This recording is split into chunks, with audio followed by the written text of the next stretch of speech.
बिस्मिल्लाहिर्रहमानिर्रहीम। अस्सलाम वालेकुम। मैं हूं राकील हसन गुमान। नाजरीन, पाकिस्तान क्रिकेट के अंदर इस वक्त एक नया भूचाल आ चुका है। ओडीआई वर्ल्ड कप 2023 में पाकिस्तान क्रिकेट टीम की जो शर्मनाक शिकस्त थी, उसके बाद जब बाबर आजम को कप्तानी से हटाया गया और यह कहा गया कि बाबर आजम ने खुद रिजाइन किया है, तो उस वक्त भी मैंने एक खबर आपके साथ शेयर की थी कि जनाब ये जो शान मसूद साहब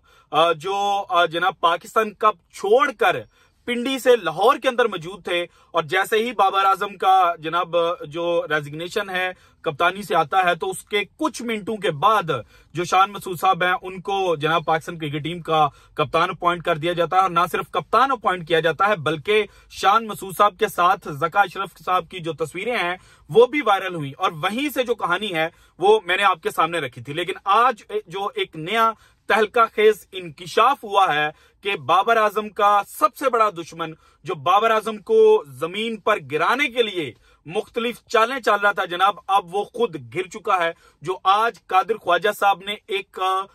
मुबैना जनाब ऑडियो लीक की है, जिसमें मुबैना तौर पर पाकिस्तान क्रिकेट टीम की जो मैनेजमेंट कमेटी है उसके हेड ज़का अशरफ साहब एक खातून के साथ बात कर रहे हैं, और उसके अंदर जो एलिगेशंस लगा रहे हैं और उसके अंदर जो प्लान बी की बात कर रहे हैं, तो जनाब इस बारे में मैंने जो डिटेल्स हैं वो आपके साथ शेयर करनी है। इसके अलावा जो पाकिस्तान क्रिकेट टीम का स्क्वाड चूज किया जाना है T20 सीरीज के लिए, उसके ऊपर एक लेटेस्ट अपडेट आई है, वो आपके साथ शेयर करनी है कि कौन सा बड़ा खिलाड़ी जो है वो टीम से बाहर होगा लेकिन टीम के साथ ट्रैवल करेगा, और उसके पीछे की कहानी क्या है ये भी आपके साथ शेयर करूंगा। इसके अलावा शाहीन शाह अफरीदी की कप्तानी और 8 खिलाड़ियों की बगावत, ये बड़ा दिलचस्प जनाब जो सिनेरियो है वो इस वक्त डेवलप हो चुका है। लेकिन मुझे पता है कि आप हैरान हो रहे होंगे कि जनाब पहले तो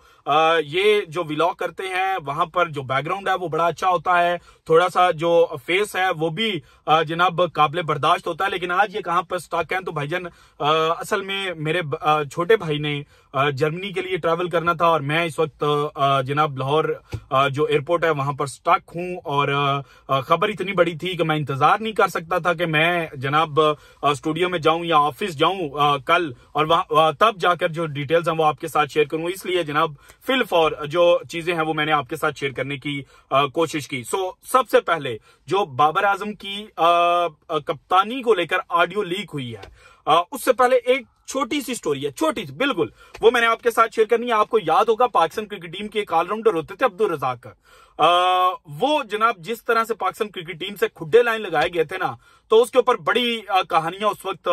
मंजरे आम पर आई थी। और बाबर आजम जो अब्दुल रजाक है उनकी कहानी कहीं ना कहीं बाबर आजम से मिलती जुलती है। अब्दुल रजाक को पाकिस्तान का one of the finest allrounder जो है वो डिक्लेयर किया जाता है, और जिस सन में इन्होंने अपना लास्ट T20 मैच खेला था 2013,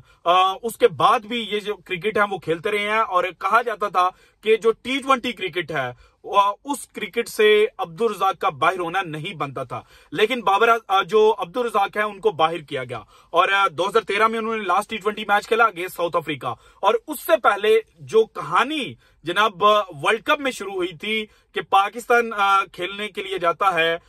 T20 वर्ल्ड कप 2012, इस वर्ल्ड कप के सुपर 8 का जो आखिरी मैच है वो पाकिस्तान खेलता है जनाब ऑस्ट्रेलिया के साथ, और इस मैच में पाकिस्तान टीम का ना सिर्फ जीतना बड़ा इंपॉर्टेंट था, बल्कि जो साउथ अफ्रीकन टीम बाद में पाकिस्तान वाले मैच के बाद इंडिया के साथ मुकाबला कर रही थी, वहां पर जनाब इंडिया का जीतना और अच्छे मार्जिन से जीतना जनाब पाकिस्तान को उस वर्ल्ड कप के जो सेमीफाइनल की दौड़ है उससे बाहर कर सकता था। अच्छा, उस मैच के अंदर जो पाकिस्तान ने ऑस्ट्रेलिया के साथ खेला, वहां पर जनाब जो ऑस्ट्रेलिया के लेफ्ट हैंड बैट्समैन है माइकल हसी, उन्होंने कहीं ना कहीं जनाब जो एक ऑस्ट्रेलिया का स्कोर था वो बड़ा रिस्पेक्टेबल टोटल तक पहुंचाया। पाकिस्तान ने बैट फर्स्ट किया हुआ था, 140 समथिंग पाकिस्तान ने रन किए हुए थे, और इसमें जनाब जो पाकिस्तान की पूरी बैटिंग लाइनअप थी, अगर उसका स्कोर कार्ड चेक किया जाए तो जिस खिलाड़ी ने 5 से ज्यादा गेंदें खेलकर जनाब रन स्कोर किए थे ना, उनमें जो सबसे हाईएस्ट स्ट्राइक रेट था वो अब्दुल रज़ाक का था और अब्दुल रज़ाक गालिबन जनाब 7वें या 8वें नंबर के ऊपर बैटिंग करने के लिए आए थे। उनके नीचे शाहिद अफरीदी और शुएब मलिक जो है उनको भेजा गया था। शुएब मलिक ने जनाब 3 गेंदें खेलकर शायद 5 रन बनाए थे, शाहिद अफरीदी ने 2 गेंदें खेलकर 4 रन बनाए थे और अब्दुल रज़ाक जो है उन्होंने 17 गेंदें खेलकर 22 रन बनाए थे। अच्छा, इस मैच के अंदर जो कप्तानी कर रहे थे वो मोहम्मद हफीज थे और जो पाकिस्तान क्रिकेट बोर्ड के चेयरमैन थे वो ज़का अशरफ थे। अब जनाब इस इनिंग के अंदर या इस मैच के अंदर जो अब्दुल रज़ाक है उनसे बॉलिंग नहीं करवाई जाती और फिर जनाब जब पाकिस्तान सेमीफाइनल खेलता है श्रीलंका के खिलाफ तो वहां पर अब्दुल रज़ाक को टीम से बाहर कर दिया जाता है और एक्सपेक्ट ये किया जा रहा था मोहम्मद हफीज साहब और बाकी जो उस वक्त के करता धरता थे कि जनाब पाकिस्तान ये जो सेमीफाइनल है ये जीत जाएगा और इसके बाद हम कह देंगे कि देखें जनाब इस तरह के जो प्लेयर की जरूरत है वो पाकिस्तान क्रिकेट टीम को नहीं है। और इस वर्ल्ड कप से पहले पाकिस्तान ने ऑस्ट्रेलिया के साथ यूएई में जाकर जनाब जो एक T20 सीरीज है ना वो खेली थी। अच्छा, इस T20 सीरीज में एक मैच ऐसा भी था जहां पर लास्ट ओवर में गालिबन 9 या 10 रन चाहिए थे। अब वो या तो सीरीज का आखिरी मैच था या सेकंड लास्ट मैच था, वो मेरे ज़हन से स्किप हो चुका है, वो मैं आपके साथ अगली वीडियो में शेयर कर दूंगा। लेकिन उस मैच में लास्ट ओवर में 9 या 10 रन जो है वो ऑस्ट्रेलिया को चाहिए थे और उस पूरी सीरीज के अंदर अब्दुल रज़ाक जो है उनसे बॉलिंग नहीं करवाई गई थी। लेकिन इंटरेस्टिंगली वो मैच जिसमें 9 या 10 रन आखिरी ओवर के अंदर सेव करने थे, अब्दुल रज़ाक को बॉलिंग जो है वो दे दी गई और अब्दुल रज़ाक की किस्मत अच्छी थी कि अब्दुल रज़ाक ने जनाब वो जो रन थे वो डिफेंड कर ली और मैच जो है वो सुपर ओवर के अंदर चला गया और सुपर ओवर के अंदर जनाब पाकिस्तान की तरफ से उमर अकमल और अब्दुल रज़ाक जो है वो बैटिंग के लिए आते हैं और जो ऑस्ट्रेलिया ने रन किए हुए थे 10-11 वो रन जनाब ये दोनों बैट्समैन जो है वो स्कोर कर देते हैं। अच्छा, ये कहानी बाबर आजम के साथ कैसे रिजेंबल करती है? उस वक्त पाकिस्तान की ओडीआई टीम के कप्तान मोहम्मद हफीज, पाकिस्तान की T20 टीम के कप्तान मोहम्मद हफीज, पाकिस्तान की ओडीआई टीम के कप्तान और टेस्ट टीम के कप्तान मिसबाह उल हक और चेयरमैन बोर्ड ज़का अशरफ। अब जनाब जो सिनेरियो पाकिस्तान क्रिकेट बोर्ड के अंदर डेवलप हुआ था जब ज़का अशरफ साहब आए थे तो मेन करता धरता जो टेक्निकल कमेटी के अंदर लोग एडअप किए गए थे मोहम्मद हफीज, मिसबाह उल हक और मोहम्मद हफीज को ड्यूरिंग वर्ल्ड कप इंटरव्यू करवाया गया था एक सहाफी के साथ और इस इंटरव्यू के दौरान ये बोला गया था कि मैंने कुछ प्लेयर्स की रिकमेंडेशन दी थी लेकिन बाबर आजम साहब जो हैं और जो सिलेक्शन कमेटी थी उन्होंने उस रिकमेंडेशन के ऊपर अमल नहीं किया और जब पाकिस्तान हार रहा था तो उस वक्त ही ये बात कर दी गई थी कि जनाब बाबर आजम जो है उनसे कप्तानी ले ली जाएगी। और इसके पीछे अब जो असल कहानी सामने आई है वो ये है कि जनाब ज़का अशरफ साहब जो पाकिस्तान टीम का इत्तेहाद था जिसके बारे में मैंने भी आपके सामने चीजें रखी थी कि जनाब ये जो यंग लड़के हैं इनको आपस में खेलते हुए 3 से 4 साल हो चुके हैं, इनकी लड़ाई की खबर जो है वो अभी तक मीडिया पर नहीं आई और मीडिया पर ना आने की खबर की रीजन ये थी कि जनाब टीम के अंदर इन्वायरमेंट ऐसा था कि जहां पर एक दूसरे को बैक किया जाता था और इसके अलावा जो जनाब ने सेंट्रल कॉन्ट्रैक्ट हुए थे उसके ऊपर लेकर जनाब जो तिगनी का नाच है वो प्लेयर्स ने पाकिस्तान क्रिकेट बोर्ड को नचाया था और पाकिस्तान क्रिकेट बोर्ड इस चीज से नाराज था और ये कह रहा था कि जनाब हमने वसीम अकरम को पेल के रख दिया था, हमने जो सलीम मलिक हैं उन जैसे प्लेयर्स को पेल के रख दिया, हमने जनाब जो बड़े बड़े द्यो थे क्रिकेट के पाकिस्तान के उनको कभी खातर में नहीं लाया, तो ये कल के बच्चे जो हैं ये हमें आंखें दिखा रहे हैं। तो अब उन कल के बच्चों के आंखें दिखाने पर जनाब पाकिस्तान क्रिकेट टीम के इर्द गिर्द जो घेरा है वो तंग किया गया था और पाकिस्तान जब वर्ल्ड कप खेल रही थी तो उस वक्त जानबूझकर ऐसी चीजें लीक की गई थी जब जिसमें बाबर आजम का स्क्रीनशॉट भी शामिल था जिसके बारे में जनाब राशिद लतीफ ने बात की थी कि बाबर आजम जो है वो कॉल कर रहे हैं ज़का अशरफ को लेकिन ज़का अशरफ साहब उनको रिस्पॉन्ड नहीं कर रहे और बाद में जनाब वो स्क्रीनशॉट लीक किया गया था और कहा गया था कि जनाब देखें बाबर आजम तो कोई जनाब कॉन्टैक्ट जो है वो नहीं कर रहे थे। लेकिन अब जो कादिर ख्वाजा ने एक नया बम जनाब इस वक्त गिराया है ना ज़का अशरफ के ऊपर, तो इससे लगता है ये है कि बाबर आजम का जो सबसे बड़ा दुश्मन है वो जनाब शिकंजे के अंदर आ चुका है और ना सिर्फ शिकंजे के अंदर आ चुका है, अब चूंकि दिसंबर के लास्ट डेज जो हैं वो शुरू होने वाले हैं और इसके बाद फरवरी में जाकर जनाब जो ज़का अशरफ साहब हैं उनका टेन्योर खत्म हो जाएगा। सो पाकिस्तान क्रिकेट बोर्ड के अंदर एक नया चेहरा जो है वो लाया जाएगा। इसके अलावा ये जो ऑडियो लीक हुई है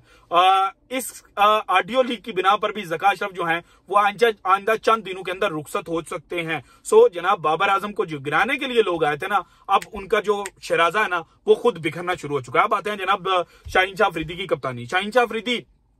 के बारे में कुछ नेगेटिव इतलात थी हमारे पास, मैंने अपनी वीडियो के अंदर शेयर की थी, लेकिन उस वीडियो के अंदर ये नहीं था मैंने कभी भी कहा कि जो शाहिद अफरीदी हैं वो सारी गेम कर रहे हैं। हालांकि शाहिद अफरीदी बड़े कंट्रोवर्शियल थे, लेकिन अब जो ऑडियो लीक आई है उसमें जो खातून है वो जनाब कह रही हैं कि शाहिद अफरीदी का वो दामाद है, सो वो शाहिद अफरीदी उसको कंट्रोल करेगा। लेकिन ज़का अशरफ साहब ने जो बिल्कुल उस ऑडियो के एंड पे कहा है ना मुबैना तौर पर कि जनाब इतना तो इग्नोर करना पड़ता है, तो भाईजान बात यह है कि जो फ्रेमिंग इस ऑडियो के अंदर की गई है ना, उसके अंदर यह कहा गया है कि शाहिद अफरीदी साहब जो हैं वो बड़े मासूम हैं, शाहिद अफरीदी का कोई रोल नहीं है। लेकिन अभी भी चीजें शाहीन शाह अफरीदी की कप्तानी को लेकर क्लियर नहीं है। और ये जो 8 खिलाड़ी जिनके बारे में कहा गया कि ये एक हो चुके थे, इनको आपस में लड़वाना है, तो इसका जो पहला हथौड़ा मारा गया था ना, वो शाहीन को T20 का कप्तान अपॉइंट करके मारा गया था। सो अब इन 8 प्लेयर्स की मैं दुआ करता हूं पाकिस्तान की बेहतरी के लिए कि ये 8 प्लेयर्स का जो एक दूसरे के साथ मोहब्बत, एक दूसरे के को बैक करने का जनाब जो रिश्ता था ना, वो कभी भी ना टूटे। लेकिन जब इक्तदार आ जाता है ना, तो बड़े बड़ों के जो दिल हैं वो डोल जाते हैं। सो मुझे खतरा है कि ये 8 खिलाड़ी जो हैं वो एक एक करके या टोलियों की शक्ल में जो बगावत है वो कर सकते हैं। अब आते हैं जनाब पाकिस्तान का जो T20 स्क्वाड मुंतखब किया जाएगा, इसमें जो सबसे बड़ा नाम मिस किया जा रहा है ना, वो शादाब खान का है। Shadab Khan national T20 cup के दौरान इंजरी का शिकार जो हुए थे ना, वो अभी तक उससे उस तरह से रिकवर नहीं कर पाए। और उस वक्त तो पाकिस्तान के अंदर एक मखसूस मीडिया ग्रुप जो था वो ये तासुर देने की कोशिश कर रहा था कि शादाब जो है वो इंजर्ड ही नहीं है, बल्कि वो जानबूझकर जनाब जो मैच है वो स्किप कर रहे हैं। लेकिन अब जनाब ये कहा गया कि जो शादाब है वो इंजर्ड है, और वो चूंकि वर्ल्ड कप के प्लान का हिस्सा है, तो इस वजह से उनको टीम के अंदर शामिल किया जाएगा। इसके अलावा मोहम्मद हफीज के हवाले से यह खबर आई है कि उन्होंने बाबर आजम और मोहम्मद रिजवान को रेस्ट देने पर रेजिस्ट किया है, इसी वजह से ये दोनों खिलाड़ी जो हैं ये भी टीम का हिस्सा होंगे। इसके अलावा जो प्लेयर आउट हो सकता है वो मोहम्मद नवाज है, नसीम शाह जो इंजरी की वजह से पहले ही बाहर है वो भी बाहर जनाब होंगे, उनको भी दौरे न्यूजीलैंड पर जो मौका है वो अभी नहीं दिया जाएगा। एहसानुल्लाह जिन्होंने लास्ट